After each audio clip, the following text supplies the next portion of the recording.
Hello दोस्तों, स्वागत है आप सभी का एनसीईआरटी सीरीज के इस नए वीडियो में। पिछले वीडियो में हमने कक्षा 6 साइंस का 10वां चैप्टर कवर किया था और आज के हम इस वीडियो में 11वां और 12वां नामक चैप्टर हम कवर करेंगे। क्योंकि ये दोनों चैप्टर छोटा छोटा सा है, इसलिए हम दोनों चैप्टर को एक ही वीडियो में कवर करने वाले हैं। तो यहाँ आप देख सकते हैं कि 11वां जो चैप्टर है वो है प्रकाश, छाया एवं परावर्तन। तो इस चैप्टर में आपको प्रकाश क्या है वो पढ़ना पड़ेगा, वो जानना पड़ेगा।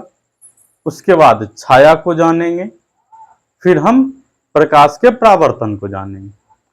तो सबसे पहले प्रकाश के बारे में जान लेते हैं। तो प्रकाश एक प्रकार का ऊर्जा है। ये जो प्रकाश है एक प्रकार का क्या है? ऊर्जा है। और इसी ऊर्जा की सहायता से हम किसी वस्तु को देख पाते हैं। और देखते कैसे हैं? तो जिस वस्तु को देखना होता है उस वस्तु पर प्रकाश पड़ती है और वो वस्तु से प्रकाश टकराकर लौटती है और हमारे आंखों तक पहुंचती है, तब हमें वो वस्तु दिखाई देता है। यानी जब किसी वस्तु पर प्रकाश पड़ती है तो प्रकाश का परावर्तन होता है और उस परावर्तन के कारण प्रकाश जब हमारी आंखों तक पहुंचता है तब हम उस वस्तु को देख पाते हैं। देखिए लिखा हुआ, यह ऊर्जा का एक रूप है जिसकी सहायता से हम किसी वस्तु को देखते हैं। जब किसी वस्तु पर प्रकाश पड़ता है तो उसमें से कुछ परावर्तित हो जाती है। यानी जो प्रकाश पड़ता है उसमें से कुछ वस्तु प्रकाश जो है परावर्तित हो जाती है। जब यह परावर्तित प्रकाश हमारी आंखों पर पड़ता है तो हम उस वस्तु को देख पाते हैं। अब उसके बाद है दीप्त वस्तुएं। दीप्त वस्तुएं का मतलब है कि वे सभी वस्तुएं जो प्रकाश उत्सर्जित कर सकती है, प्रकाश निकाल सकती है। तो जितने भी वस्तु आप अगल बगल देख पाते हैं जिससे प्रकाश निकलता है या निकाल सकता है, उसे हम बोल सकते हैं क्या है? वो दीप्त वस्तुएं। जिससे सूर्य से प्रकाश निकलता है, तारा से प्रकाश निकलता है, बल्ब से प्रकाश निकलता है, जब किसी चीज में आग लगाते हैं तो उससे प्रकाश निकलती है। तो ये सब वस्तुएं दीप्त वस्तुएं कहलाती है। देखिए लिखा हुआ है, जो वस्तुएं अपना प्रकाश उत्पन्न करती है उसे दीप्त वस्तु कहते हैं। जैसे सूर्य हो गया, तारा हो गया, बल्ब हो गया, अंगारा हो गया। ठीक। उसके बाद अदीप्त वस्तुएं। अदीप्त वस्तुएं मतलब जिससे प्रकाश नहीं निकलती है, उसका खुद का प्रकाश नहीं होता, उसे हम बोलते हैं अदीप्त वस्तुएं। जो वस्तु अपना प्रकाश उत्पन्न नहीं करती है अदीप्त वस्तुएं कहलाती है। जैसे चंद्रमा। भले आप चंद्रमा को रात में या कभी दिन में देखे होंगे, तो चंद्रमा जो दिखाई देता है वो उसकी खुद के प्रकाश के कारण नहीं होता, वो सूर्य के प्रकाश के कारण चमकता है, तो उसका खुद का प्रकाश नहीं है, इसलिए वो अदीप्त वस्तु है। ठीक। उसके बाद टेबल है, कुर्सी है, ये सब प्रकाश नहीं निकालता। प्रकाश का गमन। तो प्रकाश हमेशा सीधी रेखा में चलती है, सरल रेखा में चलती है। लेकिन रियल मायने में देखा जाए, वास्तव में देखा जाए, तो प्रकाश एक तरंग है और वो तरंग इस प्रकार से चलती है। लेकिन प्रकाश एक तरंग होने के कारण इस तरीका से जो चलती है, इसका स्पीड इतना ज्यादा होता है कि ये जो है एक सीधी रेखा में दिखाई देती है। यानी ये वाला हिस्सा दिख ही नहीं पाता और ये लगता है कि कैसे चल रहा है? सीधी रेखा में चल रहा है। प्रकाश की चाल होता कितना है? 3 लाख किलोमीटर प्रति सेकंड। यानी कहने का मतलब ये हुआ कि 1 सेकंड बीतते ही प्रकाश 3 लाख किलोमीटर चल जाएगा। तो 1 सेकंड में इतना लंबा दूरी तय कर रहा है, इसलिए प्रकाश क्या होता है? दिखाई देता है, एक सरल रेखा में गति करते हुए महसूस होता है, दिखाई देता है। अब इसके बाद पारदर्शी वस्तु है। तो जिस वस्तु से प्रकाश आसानी से आर पार कर जाता है उसे पारदर्शी वस्तु कहते हैं। और जो पारदर्शी वस्तु है उसके आप आर पार देख सकते हैं, उसके पीछे का भी वस्तु आपको दिख सकता है। जैसे कोई कांच है, तो कांच यदि पारदर्शी माध्यम जैसा है तो उसके उस पार जो भी कोई वस्तु है उसे आप साफ साफ देख सकते हैं, वो पारदर्शी वस्तु होगा। तो जिस वस्तु से होकर प्रकाश आर पार निकल जाता है पारदर्शी वस्तु कहलाती है। जैसे कांच हो गया, पानी में आप आर पार देख सकते हैं, हवा हो गया, हवा में आप आर पार देख सकते हैं, तो ये सब क्या कहलाएगा? पारदर्शी वस्तु कहलाएगा। उसके बाद है पारभासी। जिस वस्तु से होकर प्रकाश की थोड़ी मात्रा निकल पाती है उसे पारभासी कहते हैं। यानी वैसा वस्तु जिससे प्रकाश कुछ ही मात्रा में बाहर निकल पाती है, और जब वैसे वस्तु को से आप आर पार देखने का प्रयास करेंगे तो आर पार धुंधला दिखाई देगा। जैसे बचपन में यदि आप लोग किए होंगे तो आपको पता होगा, जो पॉलीथीन आता है सफेद वाला, उसको इसे सर के अंदर डाल लेते थे। यदि आपको इसका प्रयोग करना है तो आप खुद भी करके देख सकते हैं, अभी भी कर सकते हैं। तो जब पन्नी को, पॉलीथीन को अपने सर के ऊपर डाल लेते थे तो उससे जब हम बाहर देखते थे तो सामने का चीज धुंधला दिखाई देता था। तो इसका मतलब है जो पॉलीथीन है वो क्या है? पारभासी है। या फिर कोई कांच है, उसको घिस दीजिए, घिसने से उस पर कुछ न कुछ निशान आ जाएगा। अब उस निशान के माध्यम से देखना चाहेंगे तो जो कांच के उस पार वस्तु होगा वो आपको धुंधला दिखाई देगा। तो यहां देखिए, जिस वस्तु से होकर प्रकाश थोड़ी मात्रा में निकल पाती है उसे पारभासी कहते हैं। जैसे घिसा कांच, या फिर तेल लगा कागज, या फिर पॉलीथीन जो बताए थे। उसके बाद है अपारदर्शी। अपारदर्शी पदार्थ का मतलब यह हुआ कि जिसमें से प्रकाश आर पार जाता ही नहीं है, उस वस्तु के आप पार देख ही नहीं सकते हैं, तो वैसे वस्तु को हम अपारदर्शी कहते हैं। जैसे आप जो पढ़ रहे हैं, चार दीवारी में यदि पढ़ रहे हैं, घर में पढ़ रहे हैं, तो वो जो दीवार है, दीवार के उस पार आप नहीं देख सकते, दीवार क्या हो जाएगा? आपका अपारदर्शी हो जाएगा। ठीक। तो जिस वस्तु से होकर प्रकाश नहीं निकल पाता है उस वस्तु को अपारदर्शी कहते हैं। जैसे आपका लकड़ी है, लोहा है, या दीवार है, ये सब जो उदाहरण दिए हैं ये सब आपका अपारदर्शी होगा। अब इसके बाद छाया के बारे में पढ़ते हैं। जब प्रकाश किसी अपारदर्शी वस्तु पर पड़ता है तो वस्तु की दूसरी ओर उपस्थित पर्दे पर काला धब्बा बनता है जिसे छाया कहते हैं। यानी कोई अपारदर्शी वस्तु है, जब उस पर प्रकाश पड़ता है तो इसके पीछे यदि कोई चीज है, चाहे जमीन है, चाहे दीवार है, चाहे कोई पर्दा है, तो उसके ऊपर काला धब्बा दिखाई देता है, और वो जो काला धब्बा दिखाई देता है उसी को हम छाया बोलते हैं। क्या बोलते हैं? छाया। तो इसका मतलब है कि ये छाया बनने के लिए प्रकाश का होना जरूरी है, और अपारदर्शी वस्तु का होना जरूरी है, और अपारदर्शी वस्तु के पीछे कोई ना कोई और दूसरा पदार्थ होना चाहिए, चाहे वो पर्दा हो या कोई दूसरा पदार्थ हो, वो होना चाहिए जिस पर काला धब्बा बन पाए। यदि ये तीनों चीज है तो परछाई बनेगी या छाया बनेगा, यदि नहीं है तो छाया नहीं बनेगा। तो छाया बनने के लिए तीन चीजें जरूरी है। कौन कौन? प्रकाश का स्रोत, प्रकाश का स्रोत मतलब जिससे प्रकाश निकलता है। दूसरा पारदर्शी वस्तु, जिससे प्रकाश आर पार नहीं होती है। तीसरा पर्दा, जहां पर काला धब्बा बनेगा, वो चीज भी होना जरूरी है।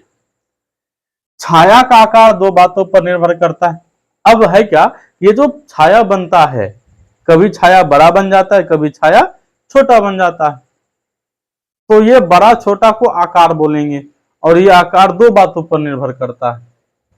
पहला है प्रकाश स्रोत से दूरी, और दूसरा है प्रकाश किरणों से वस्तु पर बनने वाला कोण।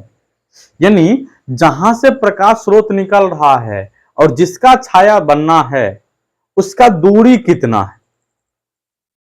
यदि दूरी में अंतर आ गया तो छाया के आकार में भी अंतर आ जाएगा। और दूसरा, ये जो प्रकाश पड़ रहा है किस एंगल से, किस कोण से वस्तु पर पड़ रहा है। यदि कोण भी चेंज होगा तो भी छाया का आकार चेंज हो जाएगा। अब आगे देखते हैं कि कोण बढ़ता है तो छाया क्या होता है, और दूरी बढ़ती है प्रकाश स्रोत का तो छाया का आकार क्या होता है। यदि प्रकाश स्रोत वस्तु के निकट होता है तो छाया बड़ी बनती है, जैसे मान लीजिए ये वस्तु है, इसके बगल में कोई टॉर्च यहां से जलाएंगे तो इसका छाया बड़ा बनेगा, और जैसे जैसे दूर लेके जाएंगे वैसे वैसे इसका छाया क्या होगा, छोटा बनेगा। तो वही बोला गया है कि ये जो प्रकाश स्रोत है यदि वस्तु के नजदीक है तो उस वस्तु का छाया बड़ा बनेगा, और वस्तु के दूर है तो छाया छोटा बनेगा। यदि प्रकाश स्रोत वस्तु के निकट होता है तो छाया बड़ी बनती है। दूसरा, यदि प्रकाश स्रोत वस्तु से दूर होता है तो छाया छोटी बनती है। यानी जितना ज्यादा दूर करेंगे उतना ही ज्यादा वस्तु का छाया जो है छोटा बनेगा। अब कोण के हिसाब से देखते हैं। यदि प्रकाश की किरणों का कोण छोटा हो तो छाया बड़ी बनती है, और यदि प्रकाश किरणों का कोण बड़ा हो तो छाया छोटी बनती है। जैसे मान लीजिए कोई व्यक्ति है यहां पर, और इस पर जो है ये व्यक्ति है, इस पर जो है सूर्य का प्रकाश इसके सीधे ऊपर से पड़ रही है, लंबवत पड़ रही है, तो यहां कोण कितना बनेगा, 90 डिग्री। तो इस कंडीशन में इसका जो छाया होगा वो छोटा होगा, छाया क्या होगा, छोटा होगा। लेकिन यही सूर्य जब सुबह हो या फिर शाम हो तो उस क्रम में यहां 90 डिग्री से कम कोण बनेगा, और 90 डिग्री से कम कोण बनेगा तो वहां परछाई इसकी बड़ी होगी। तो जब कोण छोटा होता है तो परछाई बड़ी होती है, और जब कोण बड़ा होता है तो परछाई छोटी होती है। कोण के मामले में उल्टा है, कोण बड़ा परछाई छोटी, कोण छोटा तो परछाई बड़ी होती है। यही बात यहां पर लिखा हुआ था। अब उसके बाद है परावर्तन। तो परावर्तन क्या है कि जब प्रकाश किसी चमकीले सतह पर, यानी कोई सतह है और वो चमकीला है, उस पर जब प्रकाश पड़ता है तो वो किसी दिशा में लौट जाता है, या फिर जिस माध्यम से आया था उसी माध्यम में लौट जाता है, तो उसे हम बोलते हैं प्रकाश का परावर्तन।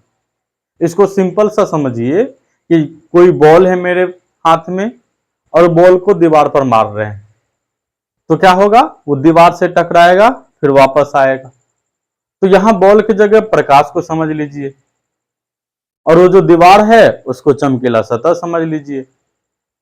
तो जो प्रकाश उस दीवार पर पड़ेगा, यानी चमकीला सतह पर पड़ेगा, तो वो लौट जाएगा। तो ये जो गया, टकराया, टकरा करके जो लौटा, ये जो प्रक्रिया है, इस प्रक्रिया को हम प्रकाश का परावर्तन कहते हैं। तो जब प्रकाश किसी चमकदार सतह पर पड़ता है तो प्रकाश की किरणें वापस मुड़ जाती है। यह घटना प्रकाश का परावर्तन कहलाता है।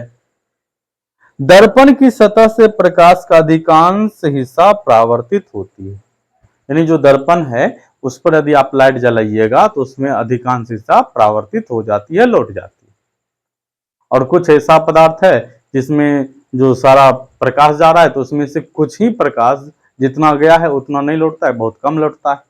तो इस प्रकार से यहां बताया गया है। अब यहां तक आपका ये जो 11वें नामक चैप्टर था जिसका नाम था प्रकाश, छाया एवं परावर्तन, वो समाप्त होता है। अब 12वां चैप्टर विद्युत तथा परिपथ है। बस बहुत छोटा सा चैप्टर है तो उसको भी हम इसी वीडियो में कवर कर लेते हैं। तो सबसे पहले इसमें बताया गया है सेल के बारे में, विद्युत सेल। तो विद्युत सेल है क्या, एक मशीन है, एक युक्ति है।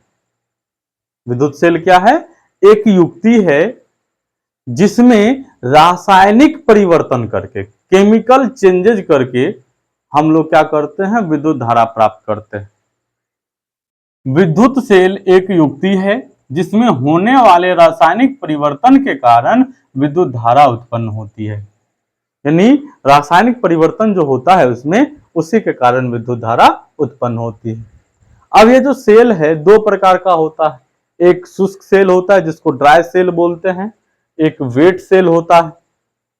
तो शुष्क सेल का प्रयोग हम लोग टॉर्च में करते हैं, और वेट सेल का प्रयोग हम लोग कार में करते हैं। तो कार में इस्तेमाल होने वाली बैटरी वेट सेल का उदाहरण है, और टॉर्च में ड्राई सेल यानी शुष्क सेल का उपयोग करते हैं। अब इसके बाद है विद्युत का सुचालक और विद्युत का रोधक, विद्युत रोधक। तो विद्युत सुचालक का मतलब है कि कोई पदार्थ है जिसमें से करंट प्रवाहित हो सकता है, और जिस पदार्थ में से करंट प्रवाहित हो सकता है उसे विद्युत का सुचालक बोलेंगे, और जिसमें से करंट प्रवाहित नहीं हो सकता उसे हम विद्युत रोधक बोलेंगे। तो जिन पदार्थों से होकर विद्युत धारा आसानी से बहता है उसे हम विद्युत सुचालक कहते हैं। जैसे तांबा, तांबा में से करंट जा सकता है, लोहा से करंट जा सकता है, चांदी से जा सकता है, सोना से जा सकता है। अब विद्युत रोधक, जिन पदार्थों से होकर विद्युत धारा नहीं बहता है उसे विद्युत रोधक कहते हैं, या कुचालक भी कह सकते हैं। जैसे रबर, प्लास्टिक, लकड़ी, इस सब से करंट प्रवाहित नहीं होता है, इसलिए जो बिजली में काम करते हैं वो बिजली में काम करते समय जो उपकरण करंट से को छूता है उसमें रबर का प्रयोग किया जाता है, या फिर वो जो चप्पल है, जूता है, वो सब रबर या प्लास्टिक का पहन के जाता है, ठीक, क्योंकि वो विद्युत रोधक होता है। तो आज के वीडियो में इतना ही। अब अगले वीडियो में हम अगले चैप्टर को लेकर के आएंगे। तब तक आनंद रहिए, खुश रहिए और खूब मस्ती से पढ़ते रहिए।